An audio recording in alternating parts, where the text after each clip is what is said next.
السلام علیکم، آپ دیکھ رہے ہیں ہو کیا رہا ہے۔ میں ہوں فیصل عباسی، عارف نظامی صاحب ساتھ ہیں۔ شکریہ نظامی صاحب آپ کا۔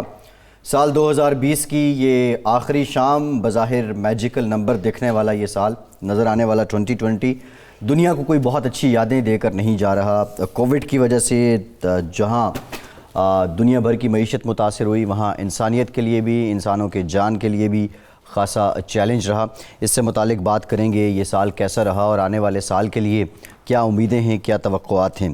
اس کے ساتھ ساتھ کچھ ذکر کریں گے معیشت کے حوالے سے بھی۔ آج پرائم منسٹر پاکستان کی جانب سے ایک بڑی اناؤنسمنٹ کی گئی، جو فکس ٹیکس رجیم تھی کنسٹرکشن سیکٹر کو لے کے، اس کو دسمبر 2021 تک بڑھا دیا گیا، اور ٹیکس ایمنسٹی جو ہے اس میں بھی 3 مہینے فردر جو کنسٹرکشن ہے اس کو لے کے ایکسٹینشن کی گئی ہے۔ اس سے متعلق بھی بات کریں گے، لیکن نظامی سے most important, P D M بظاہر تو حکومت کے خلاف متحد ہے اور مزاحمت کی علامت بھی بنی ہوئی ہے، لیکن جو پارٹیز کے ڈرائنگ رومز ہیں یا جو مختلف دھڑے ہیں ان کے ڈرائنگ رومز ہیں، ان میں کیا چل رہا ہے۔ کل مولانا فضل الرحمان اور مریم نواز صاحبہ کی ملاقات ہوئی، پھر سننے میں آیا کہ نواز شریف صاحب ویڈیو لنک کے ذریعے اس میں شریک تھے۔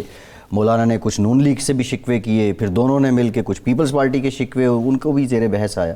تو ڈرائنگ رومز کے اندر پی ڈی ایم کی جماعتوں کے ڈرائنگ رومز میں کیا چل رہا ہے؟ دراصل بات یہ ہے کہ پی ڈی ایم اور پیپلز پارٹی اور پی ایم ایل این کا معاملات مختلف ہیں۔ پی ڈی ایم سے مراد ہے مولانا فضل الرحمان کی بہت جہاں تک پیپلز پارٹی کا تعلق ہے اور ان کا، ان کے آپس میں بھی بڑے ڈفرینسز ہیں جن کا کھل کے اظہار بھی ہوا ہے۔ بنیادی طور پہ بات یہ ہے کہ ان دو سیاسی جماعتوں کے اسٹیکس ہیں۔ پیپلز پارٹی سب سے بڑی اپوزیشن جماعت ہے، وہ آنکھیں بند کر کے آگ میں جھونک دیں ان کو، سینٹ کا بھی بائیک آؤٹ کر دیں، کیا نام ہے، حکومت بھی چھوڑ دیں۔ حکومت تو اگر ہے ہی نہیں پیپلز پارٹی والے، نہیں سندھ میں ہے نا حکومت، پیپلز پارٹی تو لیکن ہے، sorry P M L N تو نہیں ہے جی، پی ایم ایل این ان کی بات کر رہا ہوں۔ اور پیپلز پارٹی کہتی ہے ہم قربانی دینے کو تیار ہیں، لیکن زرداری صاحب کی اور بلاول صاحب کی ٹون میں فرق نظر آیا آپ کو؟ آیا یا نہیں آیا؟ جی خاصا فرق ہے۔ تو اب بولنے کے لیے بلاول ہیں، تقریریں کرنے کے لیے اور عمل کرنے کے لیے، پریکٹیکل بات کے لیے زرداری صاحب، ریئلزم بھی ہے نا۔ زرداری صاحب نے ٹھیک کہتے ہیں کہ میں نے بڑے تاش کے پتے کھیلے ہوئے ہیں اور وہاں اس لیے یہاں پہنچوں۔ اب دوسری طرف لیں پی ایم ایل این کا حال، وہاں اب یہ بات واضح نہیں ہے کہ شہباز شریف صاحب کو رکھا ہوا ہے میانہ روی کے لیے، اسٹیبلشمنٹ سے بقایا بامی کرنے کے لیے، اور مریم پیجو ہے۔ اب یہ عین اس موقع پہ محمد علی درانی صاحب کا روز ذکر ہوتا ہے کہ وہ پہنچ جاتے ہیں وہاں، اور خود وہ غائب ہو گئے، نہیں آتا رہتا ہے ٹی وی ملاقات کر کے، مطلب وہ لائم لائٹ تو نہیں ہے ان کا، اور وہ شروع سے ایجنسیوں کے بڑے قریب ہیں۔ تو بہرحال وہ کیا ہو رہا ہے، تو مقصد کہنے کا یہ ہے کہ یہ کہنا کہ جی یہ بس اب 31 دسمبر تھا پہلے، اب 31 جنوری کو سب استعفے جو ہے لے کے حاضر ہو جائیں گے اور اللہ خیر صلاح اور حکومت کو نکال دیں، کہ حکومت کو کس طرح نکالیں گے۔ اچھا نظامی صاحب، کل کی جو میٹنگ ہے اس میں جو رپورٹ ہوا ذرائع سے، وہ یہ بتا رہے ہیں کہ مولانا فضل الرحمان نے یہ سوال اٹھایا کہ کہیں نون لیگ گڈ کاپ بیڈ کاپ پالیسی پہ تو نہیں ہے، آپ مریم صاحبہ اور آپ کے والد صاحب ہمارے ساتھ ہیں 100%، وہ جس طرح آپ نے کہا پیجا، اور شہباز شریف صاحب سے دورانی صاحب مل رہے ہیں، اور ساتھ ہی آپ یہ بھی کہہ رہے ہیں کہ ہم ملنا چاہیں تو ہمارے لیے بڑی دشواری ہے شہباز شریف صاحب سے ملنا، تو کہیں وہ یہ سوال مولانا اٹھا رہے ہیں، پارٹی کے لوگوں نے کہا جی، پی ایم ایل این کے لوگ کہتے ہیں، مولانا یہ سوال اٹھا رہے ہیں، یعنی دوسرے معنوں میں وہ نون لیگ کی نیت پہ شک کر رہے ہیں۔ جی مولانا دونوں کی نیت پہ شک کر رہے ہیں، اور یہ بھی ان کو اتنا دیوار سے لگایا کہ ان کے پاس کچھ چارہ کار نہیں رہا، سوائے نواز شریف کے جو کہ اپنی کشتیاں جلا چکے ہیں اور دھواں دار تقریریں کرتے ہیں۔ باقی تو ایسی کوئی، سب بڑے متعدد سے بات کرتے ہیں، مریم بڑی ہارڈ لائن لیتی ہیں۔ اب مریم کی بھی سمجھ میں نہیں آتی کہ ان کو کھلا چھوڑا ہوا ہے، شہباز کو کیا ہوا ہے اندر، حالانکہ شہباز صاحب جو ہیں وہ تو ان کے ڈھپ کی بات کرتے ہیں۔ نہیں وہ نظامی صاحب وہ کل بھی ہم بات کر رہے تھے، ہم نوا جو نون لیگ کے ہیں جن کے بارے میں ایک تاثر بھی ہے، وہ شہباز شریف ہوں یا خواجہ آصف ہوں وہ تو اندر ہیں، اور جو ذرا سخت بیانیاں رکھتے خواجہ ہیں آصف کو بارے میں کہا جاتا ہے کہ ہم نوا اندر ہے. ایک انہوں نے ایک بڑی خوفناک تقریر کی تھی جنرل رحیل شریف کے دور میں، اور اس کے بعد وہ خاصی ان کی گوشمالی ہوئی تھی. تو وہ ایسی بھی بات نہیں ہے کہ وہ کوئی پرو اسٹیبلشمنٹ پولیٹیشین ہے، لیکن وہ جو ہے نا بالکل ٹھیک ہے. یہ خواجہ صاحب سے متعلق بہت بڑا سوال ہے کہ وہ کیا پرو اسٹیبلشمنٹ ہیں، لیکن اس کے ساتھ ساتھ بڑی پچھلے جو 4-5 مہینے گزرے خواجہ آصف اس لیے بھی لائم لائٹ میں رہے، یا اس لیے بھی نظامی صاحب وہ رہے کہ آپ وہ پرو اسٹیبلشمنٹ کی بات کر رہے ہیں. پرائم منسٹر آف پاکستان نے ایک سپیچ میں کہا کہ خواجہ صاحب نے رات 8 بجے فون کر کے منت کی مینوں الیکشن جتوا دیو میں ہار رہے ہیں. تو اب وہ جو آپ بات کر رہے ہیں قربت تو ہے نا ان کی خواجہ صاحب کی؟ نہیں، یہ دیکھیں نا، میں بات آپ کو بتاؤں کہ مسلم لیگ نواز نے اسٹیبلشمنٹ کی کوکھ سے جنم لیا. وہ کل کو کہہ رہا تھا کہ ضیاء الحق ان کے بابا جان ہے کیا، وہ تو اپنی جگہ پہ ہے، لیکن یہ اس کی ایک اسٹیبلشمنٹ ہے. دوسرا اپورچونزم جو ہے، ریئلزم کہہ لیں اس کو آپ، یہ پینترا بدلتے دیر نہیں لگاتے. کس طرح انہوں نے زرداری صاحب کو ابنڈن کیا. اب لوگ کہتے ہیں کہ زرداری صاحب ان سے بدلہ لے رہے ہیں، یہ تو بعد میں پتہ لگے گا کون کس سے بدلہ لے رہا ہے.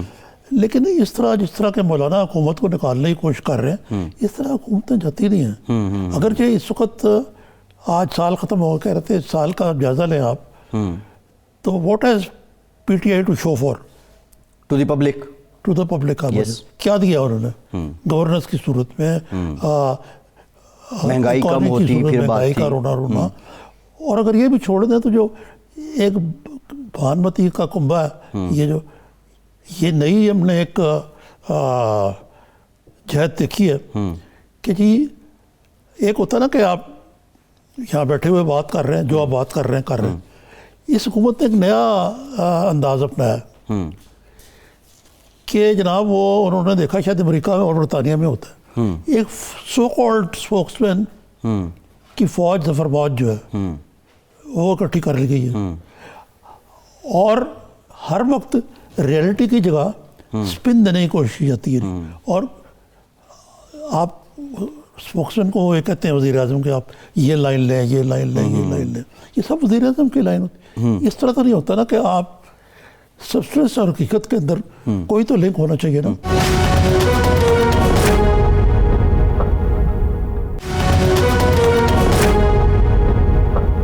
نظامی صاحب ایک سوال ہے، کیا پاکستان کے عوام ان کے شعور پہ یہ سوال اٹھتا ہے نا، وہ اگر وہ ترجمان آ کے حقیقی بات نہیں بتا رہے ہیں، وہ افسانوی یا اپنے سیاسی مقاصد کی بات کر رہے ہیں، تو عوام بھی کیا اتنا ہی سمجھتے ہیں اور وہ اپنے اس مقصد میں کامیاب ہو رہے ہیں کہ قیاس آرائی کر رہے ہیں، یا پھر حقیقی بات نہیں بتا رہے ہیں؟ کہیں ہو رہے ہیں، کہیں نہیں ہو رہے ہیں. مثلا میرے نزدیک میں نے لاہور والا جلسہ دیکھا ہے. اگر آپ سمجھتے ہیں کہ وہ بے نظیر کا جو پاکستان کی تاریخ میں سب سے بڑا جلسہ ہوگا، یا جب عمران خان نے پہلا جلسہ لاہور میں کیا 30 اکتوبر 2011، جی میں نے اسی شب ان کو انٹرویو کیا، اس لیے مجھے یاد ہے.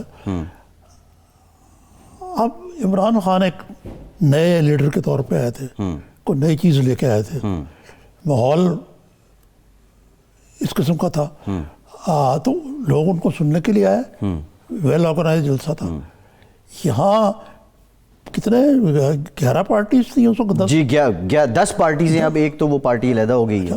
اب 10 پارٹیوں کے جلسے میں چوں کا مربع بنا ہوا ہے. جی لیکن میری رائے میں وہ اتنا برا جلسہ نہیں تھا جتنا کو ٹھاٹے مارتا ہوا اس طرح کا سوچا. لیکن یہ کہ ناکام تھا نہیں. لیکن حکومت کے اسپوکسمین شبلی فراز صاحب اور دوسرے لوگوں نے شروع سے یہ لائن دینی شروع کر دی. انہوں نے فیصلے کیا ہم نے کہنا ہے ناکام ہے، اور لوگ جی اچھے بھلے تجزیہ نگار کہتے ہیں کہ وہ یار جلسے میں کسر رہ گئی تھوڑی سی. نظامی صاحب اس کو کہتے ہیں کہ یہ جو ریئلٹی اور پرسیپشن میں فرق ڈالنا جو ہے یہ ایک سائنس ہے.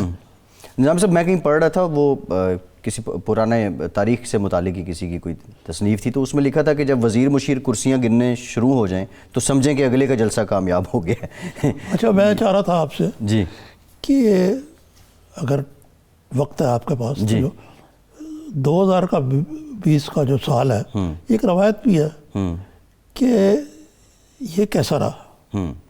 تو جو آپ نے شروع میں کہا یہ پاکستان کے لیے تو بہت ہاربل سال جی. تھا, لیکن صرف پاکستان کے لیے نہیں, پوری دنیا کے لیے. یہ تاریخ میں شاید اب مثلا جو ایپیڈیمک پینڈیمک کہتے ہیں جس کو, یہ کووڈ-19, اس سے کروڑ لوگ متاثر ہوئے, لاکھوں مر گئے. اور یہ اس سے پہلے یہ میرے خیال سے 1918 یا تب میں 1930 میں دی گریٹ ریسیشن تھا. میں بات کر رہا ہوں انفلوئنزا کی, اسپینش انفلوئنزا کی بات کر رہا ہوں. جی. تو مقصد کہنے کا یہ ہے کہ یہ تو ہوا دنیا کا حال, اکانومی بیٹھ گئی, لوگ بھی تباہ ہو گئے, بھوکوں میں مر گئے, بے روزگار بھی ہو گئے. پاکستان نے اس کو یہ تو مانے نا کہ اس سال کے اندر پھر بھی اس کو, اس کے باوجود کو لوگوں نے بڑا عدم تعاون بھی کیا, اچھا ہینڈل کیا, کمپیریٹیولی ویل مینیج, حکومت نے اس کو ویل ہمارے مینیج کیا. جو کار پروازان تھے پہلے, وہ WHO کے تھے, اور اب یہ ڈاکٹر فیصل صاحب ہیں, اس کی وجہ سے اٹ از مینیج. اور پاکستان میں یہ چیزیں مینیج بعض اوقات نہیں ہو پاتی. جی. تو ایک کریڈٹ تو جاتا ہے, لیکن اس کے علاوہ لے منفی سائڈ پہ اکانومی کو لے, تباہ حال ہے, گورننس مسائل بڑھ ہی رہے ہیں, بڑھ ہی رہے ہیں, بڑھ رہے ہیں, اور قرضے اتنے ریکارڈ لیے کہ سمجھ نہیں آتی کہ, اور قیمتیں اتنی ریکارڈ ہائی ہو گئی ہیں, اور خان صاحب کو بھی سمجھ نہیں آتی. IMF نے جھنڈی دکھا دی لال کہ بھئی جب تک آپ یہ بجلی کی ٹیرف اور یہ تیل شیل کا نہیں بڑھائیں گے, جو 7-8 ماہ سے موخر پڑا ہے IMF کا پروگرام, وہ بحال نہیں ہوگا. جی. ٹھیک ہے نا جی. اور اسی لیے اب یہ جو آج انہوں نے ایمنسٹی دی ہے, یہ اس چیز کی غمازی کرتا ہے کہ انہوں نے جو کنسٹرکشن کے لیے جو اسپیس کریٹ کی, وہ بہت بڑی اسکیم دی, وہ کامیاب نہیں ہوئی. ٹھیک ہے نا جی. اچھا, اس میں نظامی صاحب دو چیزیں تھیں, ملین ٹریز اور یہ ٹریز اور وہ ٹریز. اس میں جو ریلیونٹ جو اس انڈسٹری کے لوگ تھے وہ ڈیمانڈ بھی کر رہے تھے کہ ایمنسٹی کو بڑھایا جائے, اور یہ بات آپ کی ٹھیک ہے کہ ایمنسٹی تو آتی ہے اس لیے کہ اس نے ایک خاص پیریڈ میں اپنے مقاصد طے کرنے ہوتے ہیں. نظام صاحب, آپ دنیا کی بات کر رہے تھے, $5,000 ارب دنیا کے ڈوبے ہیں کووڈ کی وجہ سے. آپ نے اسپینش انفلوئنزا کی بات کی, 1930 میں دی گریٹ ریسیشن, پھر اس کے بعد جنگ عظیم دوئم کے بعد اتنی تباہ کاری نہیں ہوئی جتنی اب جا کے 9/11 جب ہوا تھا جی, تو لگتا دنیا تباہ ہو گئی. اب 9/11 سے کئی گنا زیادہ لوگ جو ہے وہ انتقال کر گئے, زندگی مزربل ہو گئی ہے. اب دیکھیں نا, جو سفید فام ریسز ہیں یا جو عیسائی قوم ہے, وہ کرسمس ان کا, عید تو عید ہے نا, لیکن کرسمس ایک ہولی تہوار ہے. نہیں, ہولی کے علاوہ ایک بہت یونیورسل ایونٹ ہے, وسیع پیمانے پر منایا جاتا ہے. کرسمس پہ 3 آدمی جو ہیں گھر سے زیادہ گھر پہ نہیں بنا سکتے. جی. سڑکیں خالی کھڑی ہیں, کرفیو کا سامان. جی بالکل ایسے, بالکل ایسے. یہ اس سال کا, اور اس میں جو ایک چیز ہے جو خان صاحب کے حوالے سے جو پاکستان کی بات کریں, خان صاحب کو اپنا انداز حکمرانی بدلنا پڑے گا. اپوزیشن سے بھی یہ سال اپوزیشن سے مہادرائی کے لحاظ سے بھی سب سے برا تھا, یہ کرائم کے لحاظ سے بھی سب سے برا تھا, اتنا بڑھ گیا کرائم. گڈ گورننس کی بات کی گئی تھی کہ بڑی محدود کابینہ ہوگی, کہتے تھے 20 آدمیوں کو بھی. آپ کو پتہ ہے 52 لوگوں میں پہنچ چکی ہے. جی 51-52 ہیں. جی جی. تو یہ چیزیں خان صاحب کو کرنی پڑے گی, اور ان کو وہ بقایا بامی بنانا پڑے گا, ادروائز یہ بڑا مشکل ہو جائے گا. ان کو PDM تو نہ نکالے, لوگ نکال دیں گے. اچھا نظامی صاحب, آپ جو بات کر رہے ہیں اس سے لگ ہی رہا ہے کہ جو ریزولوشن ہونی چاہیے 2021 کی, that should be politeness, tolerance. لیکن 2021 جو ہے وہ اس سے بھی خراب ہوگا اگر کو معاملات کو نہ سنبھالا. مطلب اب جو ہے نا تھوڑا سا آپ کہہ رہے ہیں کہ ریکنسائل کرنا پڑے گا خان صاحب کو اپنی تھوڑات اور طرز حکمرانی کے ساتھ. ایک بریک لیں گے, اور بریک کے بعد جو معاشی لحاظ سے اور بالخصوص ریونیو ٹیکس کو لے کے پاکستان نے اس سال میں کیا کارکردگی دکھائی, اور پاکستان کا ٹیکس نظام کتنا عوام دوست ہوا, بریک کے بعد اس پہ بات کرتے ہیں ہمارے ساتھ.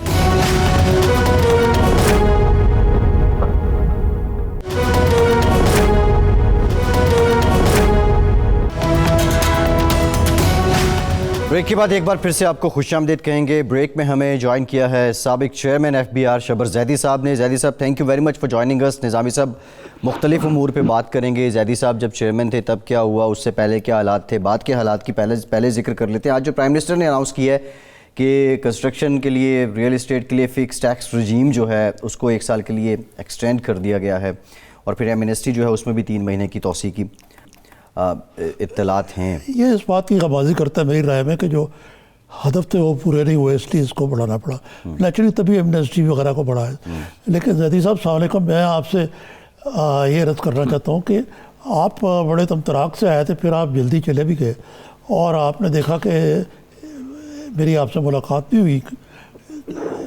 FBR جو ہے واز این MS, 5 اس کے اسی دور میں چیئرمین بدلے جا چکے ہیں. تو اگر میں آپ سے یہ پوچھوں کہ یہ ادارہ جس کی آپ نے سربراہی بھی کی, بنیادی طور پہ اس کا مسئلہ کیا ہے؟ یہ FBR کا مسئلہ ہے یا اس ملک کے ٹیکس کلچر کا مسئلہ ہے یا ہمارے سسٹم کا مسئلہ ہے؟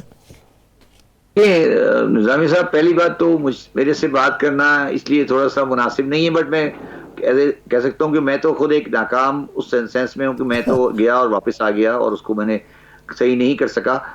مسئلہ جو ہے وہ FBR کا سسٹم, FBR کے آرگنائزیشن کا نہیں ہے, نہ FBR کی لیڈرشپ کا ہے, نہ پرائم منسٹر صاحب کا ہے, نہ یہ باجوہ صاحب کا ہے. یہ مسئلہ ہے پاکستانی معاشرے کے رویے کا کہ کیا وہ پاکستان میں معاشرتی طور پر ٹیکس میں آنا چاہتے ہیں یا نہیں.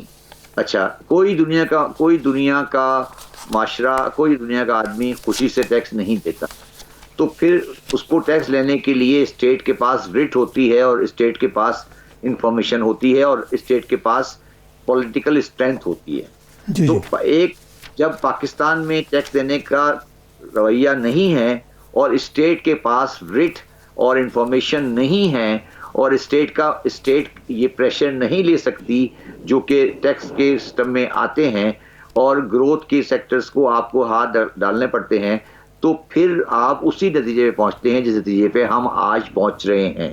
مگر میں اس سلسلے میں یہ کہہ سکتا ہوں کہ عمران خان صاحب نے وہ فیصلے کیے ہیں جو تھوڑے سے بہتر ہیں, ان لوگ بہت حد تک بہتر ہیں ان فیصلوں سے جو پاسٹ میں ہوئے ہیں. کم از کم پالیسی وائز میں آپ کو ایکسپلین کر سکتا ہوں. مگر میں نے پھر کہا کہ اسٹیٹ کو میں افسر کی بات نہیں کر رہا, اسٹیٹ کو اپنے ہاتھ مضبوط کرنے پڑیں گے اگر وہ ٹیکس کی ریٹ قائم کرنا چاہتی ہے. زیدی صاحب, یہ ایک 18th امینڈمنٹ کا مسئلہ ہے, اس میں یہ غالباً خیال تھا کہ ہر سال 1% ٹیکس ٹو GDP ریشیو بڑھ جائے گا. وہ 10 سال پہلے بھی 9, 10, 11%, آج بھی وہی ہے آگے. تو اس لیے یہی وجہ ہے کہ پاکستان جو ہے, اگر آپ خطے میں بھی دیکھیں تو one of the most badly performing economy ہے. اچھا, مجھے ایک بات بتائیں نظامی صاحب کہ آپ کا ہیلتھ سسٹم چل رہا ہے نہیں چل رہا, آپ کا ٹرانسپورٹ چل رہا ہے نہیں چل رہا, آپ کا انفراسٹرکچر چل رہا ہے نہیں چل رہا, آپ کا پٹواری نہیں چل رہا, تو ہم یہ کیوں کہتے ہیں کہ ٹیکس چلنا چاہیے؟ لیکن سوال تو یہ ہے نا کہ جب معاشرے کے اندر پولیس والا چل رہا ہے, تھانے صحیح ہو گئے. سوال تو یہ ہے نا کہ ہم یہ کہہ رہے ہیں کہ جی FBR ٹھیک ہو جائے, تھانہ صحیح نہیں ہوگا. ہم یہ کہہ رہے ہیں کہ پراپرٹی ڈاکومنٹیشن کا مسئلہ حل نہیں ہوگا, ٹیکس صحیح ہو جائے. تو سر آپ ہواؤں میں باتیں کر رہے ہیں نا. پہلے آپ یہ ٹیکس کا سسٹم کوئی آئسولیشن میں آپریٹ نہیں کر رہا ہے. آپ مجھے اسٹیٹ آف پاکستان کا وہ ڈپارٹمنٹ بتا دیں جس سے آپ مطمئن ہوں. تو کیا آپ سمجھتے ہیں کہ اسٹیٹ آف پاکستان میں تمام ڈپارٹمنٹ کام نہیں کر رہے اور وہ نہیں اپنی ایفیشنسی دے رہے, تو ہم کیونکہ ٹیکس کیش کا مسئلہ ہے تو اس کے پیچھے ہم بھاگتے ہوئے آتے ہیں کہ جی ٹیکس صحیح ہونا چاہیے. تو پہلے یہ فیصلہ کریں کہ کیا پولیس ٹھیک ہو گئی, کیا ہیلتھ سسٹم ٹھیک ہو گیا, کیا پرائمری اسکول ٹھیک ہو گئے, تو پھر ٹیکس سسٹم اس کے بعد میں آئے گا. میں یہ کہہ رہا ہوں کہ پاکستان کا بنیادی مسئلہ یہ ہے کہ پاکستان کی اسٹیٹ عام آدمی کو کوئی بھی فیسلٹی دینے میں ناکام ہو چکی ہے. اسی کا ایک پہلو ٹیکس بھی ہے.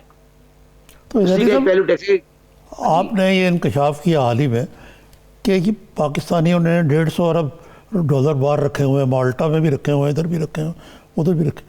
کیا پاکستانیوں کو یہاں ایک تو سرمایہ جو ہے وہ محفوظ نہیں نظر آتا, یا ایک سینس آف انسیکیورٹی کیوں ہے کہ مجھے اگر پاکستان میں پیسے آ جائیں تو میرا خیال ہے کہ ہمارے سارے مسائل حل ہو جائیں؟ دیکھیں نظامی صاحب، یہ آپ نے بڑا امپورٹنٹ سوال ریز کیا ہے.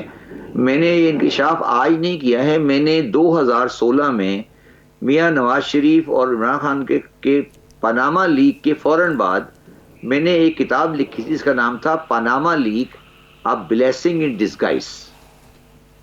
اور یہ اس وقت لکھی تھی میں نے کتاب جس وقت نواز شریف صاحب کی گورنمنٹ تھی. 2016 میں یہ کتاب لکھی تھی جس کا نام ہے Panama leak a blessing in disguise. اور میں نے اس میں یہ بات کہی تھی کہ یہ جو پاناما لیک ہے یہ پاکستان کے لیے ایک نعمت ہے، یہ بہت سی چیزوں کو پاکستان کو صاف کر دے گی، اور اس نے اپنا کام 25% کر دیا ہے جو میں نے کہا تھا. اسی کتاب میں میں نے یہ لکھا تھا کہ میری جو کیلکولیشن کہتی ہے وہ تقریباً 120 سے 150 بلین ڈالر پاکستانیوں نے باہر پاک کیا ہے. اور وہ کیا کہاں سے پاک کیا ہے اس کی میں نے انالیسس بھی دی تھی اس کتاب کے اندر. اگر آپ کہتے ہیں تو میں دوبارہ اس کی انالیسس دے دیتا ہوں. اس کی سمری دے دیں. پاکستان کی انالیسس، اس کی سمپل انالیسس یہ ہے نظامی صاحب کہ پاکستان میں جو بھی انڈسٹری کے لیے پلانٹ اینڈ مشینری امپورٹ ہوتا ہے اس پر ایک سرٹن کمیشن لیا جاتا ہے، اور وہ کمیشن باہر پارک ہو جاتا ہے. وہ کمیشن کی اماؤنٹ کیلکولیٹ کر لیں آپ کتنی ہے، کتنا پلانٹ آیا، اور کمیشن کی لو پرسنٹیج لے لیں، آپ کو سمجھ آ جائے گی کتنا پیسہ اس طرح پارک ہوا. ٹھیک ہے. اس کے بعد ایکسپورٹ کی جو انڈر ہوتی ہے یا اس کا وہ آپ کو وہ پاک کر لیں کتنا ہوا. ٹھیک ہے جی. اس کے بعد آپ یہ پاک کر لیں کہ فورن کرنسی اکاؤنٹ سے دبئی میں کتنے پیسے گئے، وہ پاک کر لیں. تو یہ سب ملا ملو کے یہ 150 سے اوپر ہے، اور 150 پاکستان سے جا چکا ہے، اور ہر سال تقریباً 1 سے 1.5 بلین ابھی بھی جا رہا ہے. 1 سے 1.5 بلین. اچھا نظامی صاحب، براڈ شیٹ ایک فرم کے ساتھ مشرف صاحب نے اس میں یہ بات یاد رکھیں، اور میں آج پبلکلی یہ بات کہہ رہا ہوں کہ یہ جو 150 ملین باہر لے کے گئے ہیں اس میں نہ یہ باہر اس میں کچھ کمائیں گے، اور کوائٹ پاسبل ہے کہ ان میں سے بہت سو کا پیسہ ضبط ہو جائے، اور یہ بھی پاسبل ہے کہ بہت سے مر جائیں، بچوں کو پتہ نہیں لگے پیسے کہاں ہیں. یہ میں آج آپ کو پریڈکشن کر رہا ہوں. جی ٹھیک ہے. اچھا زیدی صاحب، یہ مر جائیں گے، ان کے بچے پیسے نہیں لے پائیں گے، تو یہ ان کے فلیٹ لندن میں خالی پڑے رہیں گے. وہ کیسے ان کے جو بچے، یہ اس لیے کہ یہ بے نامی ہیں؟ جی نہیں، میں یہ کہہ رہا ہوں کہ جو بھی آپ مجھے بتا دیں نظامی صاحب، ڈیفینس لاہور، کراچی ڈیفینس، گلبرگ کا کون سا فیملی ہے جس کے پاس دبئی یا لندن میں فلیٹ نہیں ہے؟ آپ کسی سے واقف ہیں؟ کوئی جانتے ہیں کسی ایک فیملی کو؟ جی کون سا ہے جس کے پاس نہیں ہے؟ مجھے بتا دیں. میں نے ساری زندگی لاہور میں گزاری ہے، کس کے پاس لندن میں فلیٹ نہیں ہے؟ سیاستدانوں کو چھوڑ دیں، سب کے پاس ہے نا جی. ہاں بالکل، بلکہ بعض بظاہر اتنی مینز نہیں نظر آتی ان کی، لیکن ان کے باہر فلیٹ ہیں.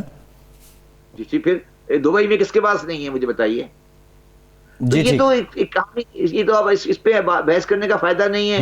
میں نے آپ کو سورس بھی بتا دیا، میں نے آپ کو طریقہ بھی بتا دیا، میں نے آپ کو سسٹم بھی بتا دیا، اور اس سارے سسٹم کا منبع ہے میاں محمد نواز شریف اور مرحوم ضیاء الحق. جی اچھا، نواز شریف کس طرح کہانی شروع کی ہے 70 کے بعد سے. یہ نواز شریف 70 سے پہلے بزنس مین کا کام یہ نہیں تھا. 70 کے بعد سے جو کچھ بھی ہوا ہے وہ صرف یہ ہوا ہے کہ کبھی FEBC لے آؤ، کبھی آپ فورن کرنسی اکاؤنٹ لے آؤ، کبھی پیرا لے آؤ، پیسے یہاں کماؤ، باہر لے جاؤ، اس کو پاک کر دو. یہ سارا کاروبار ہے، یہی دھندا ہے، اسی پہ ملک چل رہا ہے. ٹھیک ہے. اچھا زیدی صاحب، آپ کہہ رہے ہیں کہ یہ جو 150 ارب ڈالر باہر پڑے ہوئے ہیں، آپ نے اپیل کی کہ یہ لوگ پیسے واپس لیں، پاکستانیوں کے لیے بہتر ہوگا. میں نے اپیل کبھی نہیں کی سر. یہ میں تو یہ کہہ رہا ہوں کہ 150 بلین ڈالر کو پاکستان نہیں لاؤ، مگر ڈکلیئر کر دو پاکستان میں، ادروائز یہ باہر ضبط ہو جائے گا. اچھا یہ نہیں، اچھا ٹھیک ہے زیدی صاحب مان لیا 150 بلین ہے، 150 بلین کا جو ہے. اچھا زیدی صاحب، جی زیدی صاحب یہ بتا دیں، ماضی میں ہم نے دیکھا مشرف صاحب ایک ایکسپیرینس کرنا چاہ رہے تھے، اس وقت نیب کا معاہدہ ہوا براڈ شیٹ کے ساتھ، ایک فرم تھی انٹرنیشنل، انہوں نے کھوج بھی لگا لی، لیکن اب یہ ہے کہ کوئی millions of dollar international court سے پاکستان کو فائن ہو چکا ہے کہ ہم اس معاہدے سے نکل چکے تھے. اب کی بار میکینزم کیا ہو سکتا ہے یہ پیسہ واپس لانے کے لیے؟ دیکھیں میری ایک بات آپ تقریباً لکھ لیں کہیں کہ ایک پیسہ باہر سے واپس نہیں آئے گا. اس کی 2 وجوہات ہیں. پہلی وجہ اس کی یہ ہے کہ کبھی بھی جتنے مرضی بھی ویسٹرن کنٹریز اپنے آپ کو آزاد رویہ کہیں، ان کی کوئی خواہش نہیں ہوتی کہ ویسٹ سے ایسٹ میں پیسہ آئے. پہلی بات تو گورنمنٹ کا انسینٹیو ہی نہیں ہے. وہ سزا دے دیں گے، آپ کو ضبط کر لیں گے، مگر ریپیٹریشن میں نے تو اپنی زندگی میں کسی ڈیولپنگ کنٹری میں ریپیٹریشن ہوتے نہیں دیکھی. اگر آپ نے دیکھی تو مجھے بتا دیں. پوری افریقہ میں ایدی امین کا، اس کا آپ مجھے بتائیں کس کا پیسہ، شہنشاہ کا پیسہ واپس آیا؟ کس کا پیسہ واپس آیا؟ کوئی پیسہ واپس نہیں آتا کبھی. تو یہ تو آپ بھول جائیں کہ پیسہ واپس آئے گا. آپ یہ ضرور کر سکتے ہیں کہ اس پیسے کے بیس پر اس آدمی کو پاکستان میں ٹیکس کر لیں یا باہر ٹیکس کر لیں. اس سے زیادہ آپ کا کچھ رویہ نہیں ہے. سوئٹزرلینڈ کے بینک، جو دبئی کے بینک ہیں، وہ آپ کے ساتھ کوپریٹ نہیں کرتے ہیں ان دا ریئل سینس. جب ان کی آواز جب اس وقت تک اچھی ہے جب تک پیسہ ان کے ملک میں پڑا ہے. جس دن آپ انہیں یہ کہیں گے کہ اس کی چیک کو کاٹ کے پاکستان کریڈٹ کر دو، وہ آپ کی طرف سے دوسری طرف منہ کر لے گا. یہ بیرسٹر شہزاد اکبر جو ہے یہ کہتے ہیں کہ ہم نواز شریف کے اور فلاں کے پیسے واپس لے آئیں گے، اور یہ آ رہے ہیں اور ہم نے یہ لکھ دیا وہ کر دیا. تو آپ جو کہہ رہے ہیں کہ یہ بالکل ایک قسم کی فیوٹائل ایکسرسائز ہے. نہیں، میں یہ نہیں کہہ رہا. میں یہ کہنے کی کوشش کر رہا ہوں نظامی صاحب، میں نواز شریف کی بات نہیں کر رہا. میں یہ کہہ رہا ہوں کہ ویسٹرن فائنینشیل سسٹم جو ہے وہ انہیرنٹلی یہ انشور کرتا ہے کہ پیسے کا outflow back to developing country نہیں ہو. میں آپ سے یہ کہہ رہا ہوں کہ ہم پوری کوشش کریں گے. مجھے شہزاد اکبر کے ایفرٹ پر کوئی شک نہیں ہے کہ وہ ضرور کوشش کرے گا. دیکھیں ہم ایک تھوڑا سے پیسے لے بھی آئے تھے وہ ملک ریاض والے سے، مگر میں یہ کہہ رہا ہوں کہ یہ مجھے نواز شریف کے پیسے کا مسئلہ نہیں ہے. میں تو کہہ رہا ہوں $150 بلین کی بات کر رہا ہوں. $150 بلین نواز شریف کا نہیں ہے. میں یہ کہہ رہا ہوں کہ western financial system reverse back کے لیے تیار نہیں ہوتا. اچھا، اب دوسری بات یہ ہے کہ آپ کے اندر جب آپ اس سارے میٹر کو لے کے جائیں گے، یہ جو آپ کسی پولیٹیشین کی بات کر رہے ہیں یا کسی کی بات کر رہے ہیں، یہ کام انویسٹیگیشن کا نہیں ہے. یہ کام اکاؤنٹنگ کا اور ایک میکینزم کا ہے جو اس پروسیس میں کام کرتا ہے. پاکستان میں اس چیز کی صلاحیت بہت کم ہے، اور ہمیں اگر ریکوری یونٹ کرنا ہے تو اس کو بہت اسٹرینتھن کرنا پڑے گا. ابھی ریکوری یونٹ جو ہے وہ میرے خیال میں اس جگہ پہ نہیں پہنچا کہ ہم ریکوری اس سینس میں کر سکیں جو ہم ایزیوم کر رہے ہیں. تو پہلے تو آپ نے یہ ثابت کرنا ہے کہ یہ پیسہ کرپشن کا ہے. اچھا، آپ نے ثابت کرنا ہے کہ یہ پیسہ کرپشن کا ہے. پھر پیسہ ثابت کرنے کے بعد یہ انشور کرنا ہے کہ یہ پیسہ اس کرپشن کے پیسے سے ہے. دیکھیں میں نے آج ایک اور پروگرام میں ابھی تھوڑی دیر پہلے ایک بات کی ہے کہ پاکستان میں بزنس مین فیملی جو پولیٹیشین میں ہیں، ان کا جو پیسہ باہر ہے اس میں سے 80% ان کے کاروبار کا ہے، 20% ان کی کرپشن کا ہے. جو 80% ہے وہ اس میں کوئی فرق نہیں ہے میاں نواز شریف اور شہباز شریف میں، اور جو چنیوٹی اور میمن خاندان کاروبار کر رہے ہیں، دونوں سب کا ایک ہی دھندا ہے. جو بھی آدمی کام کر رہا ہے پولٹری کا، اس کا سارا پیسہ آؤٹ آف بک ہے. جو بھی آدمی کام کر رہا ہے سریے کا، اس کا پیسہ آؤٹ آف بک ہے. چاہے وہ شہباز شریف ہو، حمزہ شریف ہو، یا کوئی اور ہو. جو بھی آدمی پراپرٹی کا کام کر رہا ہے، چاہے وہ زرداری ہو، چاہے وہ کوئی ایکس ہو، چاہے وہ حمزہ شہباز شریف ہو، سب کتاب سے باہر ہے. تو پیسہ، اور اسی طرح ایکس وائی زیڈ جو عام کرے، تو پیسہ کاروبار کا ہے. ان کا 80% کا پیسہ کاروبار کا ہے. بدقسمتی ان کی یہ ہے کہ انہوں نے کاروبار کے پیسے اور سیاست کسی پیسے کو مکس کر دیا، اور انہوں نے اس کو الگ نہیں رکھا. آج اس کا یہ بھگت رہے ہیں. اگر اچھا کوئی ایڈوائزر ہوتا تو آج یہ نہیں ہوتا. اچھا زیدی صاحب، آپ نے ابھی ذکر کیا کہ یہ سارے اس کے بانی جو ہیں وہ ضیاء الحق اور نواز شریف ہیں. کیا آپ یہ کہہ رہے ہیں کہ یہ جو سسٹم ہے جس کو پرفیکٹ کیا گیا کہ آپ پیسے باہر سے لے آئیں تو نو کویسچن آسکڈ اور بھیج بھی دیں، اور یہ منی چینجرنگ اور وہ جو سارا سسٹم ہے، اس نئی حکومت نے آ کے ٹھیک ہے ایسٹ ریکوری یونٹ تو بنا دیا، لیکن وہ جو ایک پورا نظام تھا کیا اس کو بدلا ہے یا اس کو ریفارم کیا؟ دیکھیں آپ نے میرے 2 آرٹیکل پڑھے ہو بزنس ریکارڈر میں، میں نے 2 آرٹیکل لکھے ہیں، اس کا نام ہے اسٹیٹ اسپانسرڈ کرپشن. یہ نظامی صاحب یہ کرپشن ذاتی نہیں ہے، یہ اسٹیٹ اسپانسرڈ کرپشن ہے. اس کو اسٹیٹ نے پروموٹ کیا ہے، معاشرے نے لیجسلیشن سے ہوئی ہے. میں نے ثاقب نثار کی کورٹ میں، سپریم کورٹ میں کھڑے ہو کے کہا تھا کہ جتنے پیسے باہر گئے ہیں وہ لیگل ہیں اور وہ صحیح گئے ہیں، آپ ایک پیسہ ریکور نہیں کر سکتے، یہ آپ کے سسٹم کی خرابی ہے. میں آج آپ کے ٹی وی پہ یہ کہہ رہا ہوں بالکل پبلکلی کہ آپ یہ کیسے کہتے ہیں کہ حوالہ انلیگل ہے. آپ میری بات کو سمجھیں. جب آپ نے مرحوم ضیاء الحق نے 79 میں افغان وار کے لیے ڈالر کا انفلو کیا تو اس کے ساتھ ڈالر آئے، اور پھر ڈالر آنے اور جانے کا سلسلہ جب شروع ہوا اور وہ اب اتنا آ گیا کہ ہم اس کو نہیں آنا جانا ایسا ہو گیا کہ ہمارے بس میں نہیں رہا. اب عمران خان کے ساتھ ہم بیٹھ کے صحیح کرنے کی کوشش کر رہے ہیں، آج بھی اتنے ٹائم لگے گا، مگر پرابلم یہ آ رہی ہے کہ جب ہم اس کو کھینچتے ہیں تو آپ سارے لوگ آگے کہتے ہیں کہ اکنامی بیٹھ گئی. جی اچھا زیدی صاحب، آپ نے ایک بات کی ڈاکومنٹڈ اکانومی اور ان ڈاکومنٹڈ اکانومی کی. آپ نے کہا یہ جو کاروباری لوگ ہیں یا سیاسی لوگ ہیں 80% پیسہ ان کا کاروبار کا ہے، 20% سیاست کا یا کرپشن کا ہوگا. اب کرپشن کی جو ڈیفینیشن ہے اس کے مطابق کیا یہ 80% کو کہا جا سکتا ہے؟ اور یہ جو کاغذوں میں نہیں ہے پیسہ، جو ان آفیشل ہے، اس کو کیا کرپشن میں شمار کر سکتے ہیں، کرپشن کے پیسے میں؟ دیکھیے میری بات سنیں، پیسہ 2 طرح کا ہوتا ہے. یہ جو ان ٹیکس پیسہ ہوتا ہے اس کو بولتے ہیں گرے منی. جی، یہ پیسہ جائز ہے مگر ٹیکس نہیں دیا گیا. اور اگر آپ ہیروئن بیچ کے پیسہ کما رہے ہیں یا کرپشن سے پیسہ لے رہے ہیں وہ ہوتا ہے بلیک منی. جی ٹھیک ہے. گرے منی میں یہ کہہ رہا ہوں کہ جو پیسے باہر ہیں، چاہے نواز شریف صاحب کے ہوں یا زرداری صاحب کے ہوں یا XYZ کے ہوں، ان میں سے 80% ان کے 2 نمبر کاروباروں کے ہیں. اور وہی کاروبار سریے کا اگر میں کروں گا تو میرا بھی 2 نمبر ہوگا، ان کا بھی 2 نمبر ہوگا. پولٹری کا کام میں کروں گا تو میرا بھی ہوگا، ان کا بھی ہوگا. تو یہ تو 80% تو پیسے یہ برابر ہیں اس چیز کے جو آج چل رہی ہے. اب آپ کو اگر یاد ہو تو ہم ایمنیسٹی جب لائے تھے تو ہم نے لکھا تھا پبلک آفس والے کو نہیں ملے گی. یاد ہے آپ کو؟ جی جی. یہ اس کی مار کھا رہے ہیں. ٹھیک ٹھیک. یہ مار کھا رہے ہیں تو کیا مراد ہے آپ کی؟ کیا کہہ رہے ہیں جی؟ اس سے کیا مراد ہے آپ کی کہ مار فائدہ نہیں اٹھا سکتے، پیسہ صاف نہیں کر سکتے؟ دیکھیں نظامی صاحب، اگر میں پبلک آفس ہولڈر ہوں اور ساتھ میں سریے کاروبار بھی کر رہا ہوں، پولٹری کاروبار بھی کر رہا ہوں، تو میں تو ایمنیسٹی فائل نہیں کر سکتا نا. جی صحیح ہے. یہ اور بھی مسئلہ، یہ تو چلے ایک مسئلہ ہوا نا یہ منی لانڈرنگ. اور سمجھے میں کیا کر رہا ہوں؟ جی آپ بات سمجھے میں کیا کر رہا ہوں؟ جی جی سمجھ. میں یہ کہہ رہا ہوں کہ جو پولیٹیشین کا کاروباری پیسہ ہے وہ پھنس گیا ہے. ہاں صحیح ہے صحیح ہے. اچھا ساری ٹیٹیاں کاروباری ہیں، یہ ساری ٹیٹیاں سیاسی نہیں ہیں. ہاں ٹھیک ہے.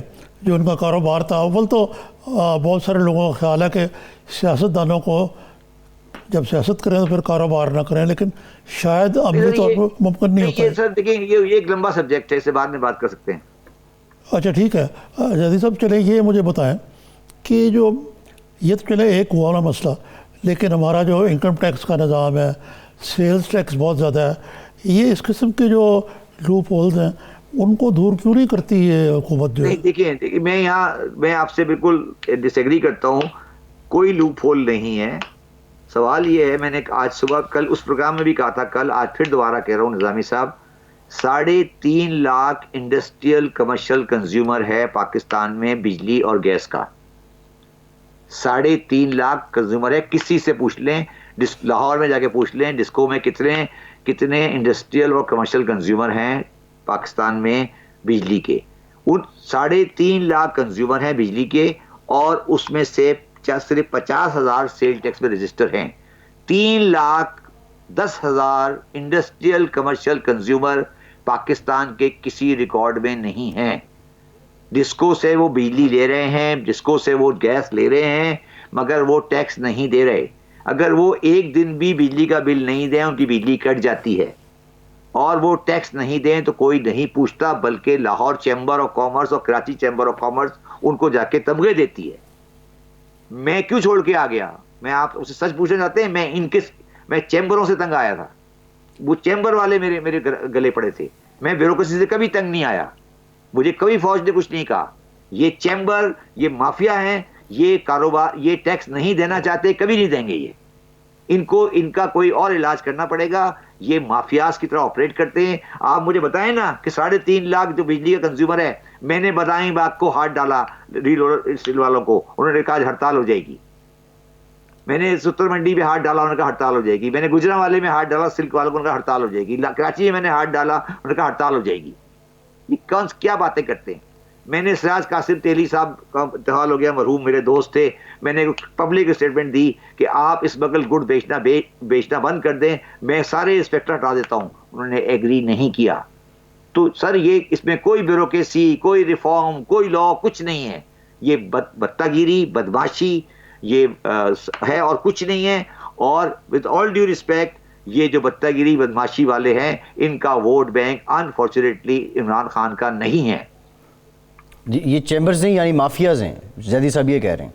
ہاں یہ چیمبرز نہیں ہے، یہ مافیاز ہیں. مافیاز کہہ لیں یا یہ کہہ لیں کہ یہ لوگ ٹیکس کے اندر کریکشن کے لیے تیار نہیں ہیں. آپ ان کے پاس جائیں گے، یہ آپ کو کہیں گے کہ یہ خرابی ہے، وہ خرابی ہے، یہ خرابی ہے. میں تو سوال کر رہا ہوں نا کہ لاہور چیمبر آف کامرس مجھے انڈسٹریل کمرشل کنزیومر کو رجسٹر کرا دے سیل ٹیکس میں، بس. تو دراصل تو یہ کہیں کہ تاج پہنا دوں گا. یہ ویسٹڈ انٹرسٹ ہے جو اس وقت پاکستان کو ڈومینیٹ کر رہا ہے. نہیں ہے نظامی صاحب، میں پوچھ رہا ہوں آپ سے، سمپل سوال پوچھ رہا ہوں. لیسکو والا، SNGPL والا لاہور کے انڈسٹریل کمرشل کنزیومر کو مجھے رجسٹر کرا دے، میں ان کو ساری زندگی کا تاج پہنا دیتا ہوں. وہ نہیں کرا سکیں گے. کیوں نہیں رجسٹر ہوتا؟ تو کون ہے جو روک رہا ہے اور کون ہے جو کرے گا؟ سوال یہ ہے نا کہ کون ہے. اب آپ کہہ رہے ہیں کہ قانون میں پیچیدگیاں ہیں، یہ سب بکواس ہے، کوئی پیچیدگی نہیں ہے. یہ تو میں نے آپ کے سامنے بالکل سیدھا فیک رکھا ہے نا. میں نے کم از کم 10 خط لکھے ہیں لیسکو والوں کو، کم از کم 10، جب میں چیئرمین FBR تھا، کہ بھائی یہ بتاؤ کہ یہ تمہارے انڈسٹریل کنزیومر ہیں کون؟ انہوں نے کہا کہ جی ہمارے پاس آئیڈینٹی کارڈ نہیں ہے. آپ کو پتا ہے کہ انڈسٹریل کمرشل کنزیومر ان کے پاس کسی کے پاس آئیڈینٹی کارڈ نہیں ہے. اچھا یہ آدھے مر گئے، آدھے کی پراپرٹی بک گئی ہے. تو آپ کس طرح سے ہم ٹیکس کے ریفارم کر لیں، ٹیکس کا ریفارم کر لیں. پہلے سوشل ریفارم تو کریں، پہلے یہ تو ڈیسائیڈ کریں کہ بجلی کا کنیکشن کیسے چلے. ابھی 1 منٹ کی بجلی بند کریں، ابھی دیکھیں چیمبر کتا ہوا آ جائے گا. ابھی آپ ٹیکس دینے کے بارے میں اس نے نہیں پوچھا بھائی کہ اتنے کنزیومر کس جگہ پر ہیں. سر یہ ایک ڈفرینٹ بال گیم ہے. یہ بڑا عمران خان نے بڑا اسٹیپ لیا ہے. وہ بیچارہ اس وقت کیونکہ یہ کووڈ آ گیا، اس کو پیچھے تھوڑا آنا پڑا. یہ بڑی جنگ ہے، انشاءاللہ اس جنگ کو جیتیں گے، انشاءاللہ جیتیں گے. تو زیدی صاحب یہ جو لوگ جن کے پاس اتنے پیسے جو ہیں وہ بچا لیتے ہیں ٹیکس کی بات میں اور مدوں میں، وہ پھر یہ جو جن اداروں کا آپ نے نام لیا ان کو پھر وہ خرید بھی تو سکتے ہیں نا، برائبری اور جو اور طریقے ہوتے ہیں ان سے. کیا سوری میں بات سمجھا نہیں آپ کی بات. میں کہہ رہا ہوں کہ جن لوگوں کے پاس اتنا ایکسیس کیپٹل ہے جس کا جو اسٹیٹ کا یعنی ٹیکس سے چوری کیا ہوا معاملہ اور تو وہ یہ جو لوگ ہیں جو آپ نے ریگولیٹرز کا نام لگایا، لیسکو وغیرہ وغیرہ، ان کو یہ خرید بھی لیتے ہیں. تو سر خریدا تو ہوا ہے، یہی تو سمجھا رہا ہوں. اور کو صرف ایک آدمی نہیں ہے نا، جو آدمی نہیں بکا ہے وہ عمران خان ہے، باقی تو بک گئے نا سر. آپ کو بات نظر نہیں آ رہا؟ باقی سے کیا مراد ہے زیدی صاحب؟ باقی سے کیا مراد ہے؟ کہنا ہے کہ عمران خان نہیں بکا نا، جبھی تو اس کے خلاف ہیں سارے. دیکھیں بڑی اچھی بات کی نظامی صاحب نے کہ لیسکو کو بائی کر لیں گے. بالکل کیا باس کو بائی کیا ہوگا، اس کو بالکل KE کو بائی کیا ہوگا. وہ نہیں دے رہے ریٹیل مجھے، تو نہیں بکا. اگر اب پرابلم ہے کہ لیسکو والا تو بک چکا ہے، اب نہیں بکا تو وہ عمران خان ہے. اب اس کو آپ کوشش کریں کہ چلا جائے وہ کہیں وہ بھی.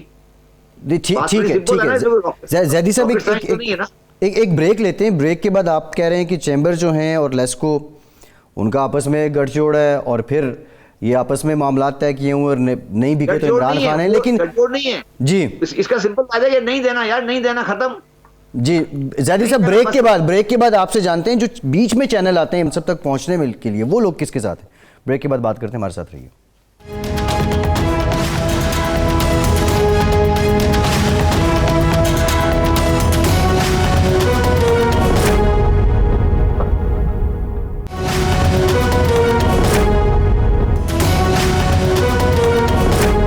بریک کے بعد ایک بار پھر سے پروگرام میں آپ کو خوش آمدید کہتے ہیں. سابق چیئرمین ایف بی آر شبر زیدی صاحب ہمارے ساتھ موجود ہیں. زیدی صاحب، بریک سے پہلے آپ نے کہا جو چیمبرز آف کامرس والے ہیں ان سے آپ بہت تنگ آئے اور پھر آپ نے اپنا جو عہدہ ہے اس کو چھوڑا بھی. دوسرا آپ نے کچھ حوالہ دیا کہ کیسے جو چیمبرز ہیں وہ انفلوئنس کرتی ہیں. مثال کے طور پہ آپ نے لیسکو کا ذکر کیا اور آپ نے کہا کہ ایماندار آدمی عمران خان ہے، باقی نیچے سب یہ سسٹم پرانا ہی چل رہا ہے. تو یہ جو لیسکو والے یا چیمبرز والے عمران خان صاحب تک جب پہنچتے ہیں اس سے پہلے درمیان میں جو چینل آتے ہیں ان میں کتنی شفافیت ہے زیدی صاحب؟ دیکھیے، میں آپ کو تھوڑی سی بات کو کلیریفائی کر دیتا ہوں. میں یہ نہیں کہہ رہا کہ چیمبر جو ہے وہ بالکل کوئی کرپشن کا ڈیم. میں یہ کہہ رہا ہوں کہ ان کی پرائرٹی نہیں ہے، نہ لیسکو کی پرائرٹی ہے نہ چیمبر کی پرائرٹی ہے کہ ٹیکس آئے. ان کو صرف گیس چاہیے اور لیسکو کو اپنی ریکوری چاہیے. ان کو یہ مطلب نہیں ہے کہ یہ آدمی جو بٹی لگا کے بیٹھا ہے یا دکان لگا کے بیٹھا ہے یا ایک بڑی سی اس نے سویٹ شاپ لی ہے وہ ٹیکس میں رجسٹر ہے یا نہیں ہے. اگر آپ اس رویے لاہور چیمبر آف کامرس کا صرف یہ رویہ رہے گا کہ ہمیں اس کو پروٹیکٹ کرنا ہے اور اس نے کنٹریبیوٹ کچھ نہیں کرنا، تو پھر تو یہی ہوگا جو آج کے آپ کے سامنے ہو رہا ہے. اور میں پھر آپ کو کہہ رہا ہوں کہ اس سسٹم کو پولیٹیکل سسٹم نے پیٹرنیج دی ہے، بلکہ وہ لوگ پیدا ہی اسی چیمبر سے ہوئے ہیں، وہ اسی کی پروڈکٹ ہیں. تو اور ان کا رویہ وہی ہے. وہ غلط یا صحیح میں بعد میں فیصلہ کروں گا، مگر وہ یہ کبھی نہیں کہ فیصلہ چاہ سکتے کہ 3.5 لاکھ کمرشل انڈسٹریل کنزیومر جو بجلی کا ہے وہ سیل ٹیکس میں رجسٹر ہو جائے. وہ آپ کو اس کے 100 بہانے دیں گے کہ افسر خراب ہے، یہ خراب ہے، وہ خراب ہے، اور وہ یہ کرتے رہیں گے. وہ چکر دے رہے ہیں، مجھے بھی چکر دیتے رہے وہ 6 مہینے تک. اور اگر زیادہ میں سختی کروں گا تو وہ ہڑتال کریں گے، وہ میرے ذات کے خلاف ذات کے پیچھے جائیں گے. وہ ہر وہ کام کریں گے جس سے ان کا 3.5 لاکھ کنزیومر رجسٹر نہیں ہو. اب لیسکو کو یہ چاہیے اور فیسکو کو یہ چاہیے اور کے ای کو یہ چاہیے کہ وہ ان کے کنیکشن ڈسکنیکٹ کرے، جو RND کارڈ نہیں دے اس کو فارغ کرے. مگر یہ بات ہے جس کو میں کہتا ہوں پولیٹیکل ول، اور یہ بات ہے جس کو میں کہتا ہوں پولیٹیکل رٹ، کہ عمران خان صاحب اعلان کریں کہ جو بھی consumer commercial sale tax register نہیں ہے اس کا میٹر کل سے کٹ جائے گا. آپ بتا دیں کیا آپ تیار ہیں اس کے لیے؟ جی زیدی صاحب، اگر آپ تیار ہیں آپ بتائیں، آپ تیار ہیں؟ کیوں جی؟ کیا آپ نہیں زیدی صاحب، ہمارے تو ڈومیسٹک میٹر ہیں ویسے ہی کٹ جاتے ہیں، اور کون سے کاروبار ہیں ہمارے؟ سر میں آپ سے پوچھ رہا ہوں کہ ٹیکس کے لیے کبھی کٹا آج تک؟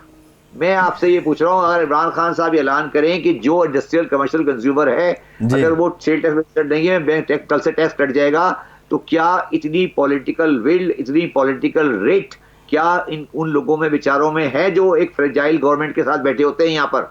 نہیں، میرے خیال سے دونوں چیزیں ہیں زیدی صاحب.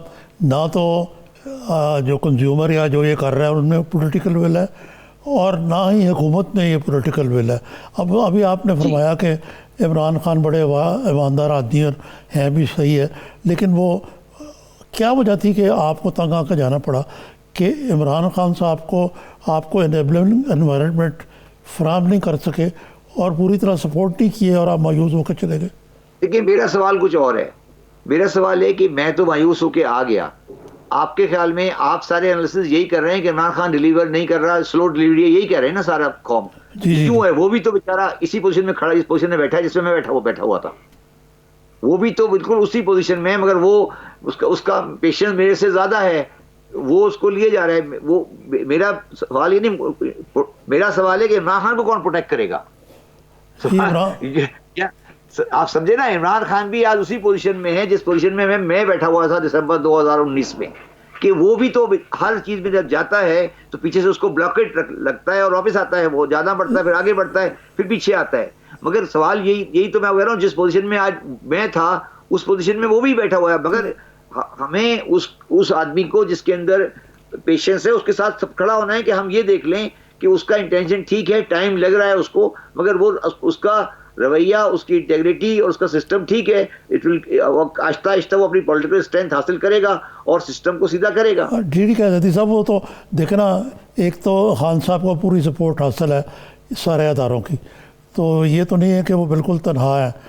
دوسری یہ ہے کہ آپ جو کہہ رہے ہیں تو اگر عمران خان چھوڑ جائے مایوس ہو کے تو بڑی عجیب سی صورت ہے. میں یہی کہہ رہا ہوں نا، میں آپ کو یہی کہہ رہا ہوں نا نظامی صاحب، کہ ہمیں وہ پاکستان کی بدقسمت ترین دن ہوگا کہ اگر عمران خان جیسا آدمی جو اس وقت پاپولر مینڈیٹ کے ساتھ بیٹھا ہے وہ اگر مایوس ہو کے چھوڑ جائے تو وہ دیکھو. اور میری سب سے الٹی بات جو مجھے سب سے زیادہ افسوس ہے مریم نواز شریف پر اور بلاول زرداری پر، جو عمران خان کے لیے امپائر نہیں بن رہے بلکہ وہ اپنے پرانی ہسٹری پہ کھیل رہے ہیں. انہیں یہ چاہیے کہ آج عمران خان کا بازو بنے کریکشن میں، اس پہ تنقید کریں، مگر جہاں پر وہ صحیح ہے اس پہ اس کے بازو جی بنے. ٹھیک اگر وہ ٹھیک زیدی صاحب ٹھیک ہے، بہت شکریہ. آپ کے وقت کا سابق چیئرمین FPR ہمارے ساتھ موجود تھے.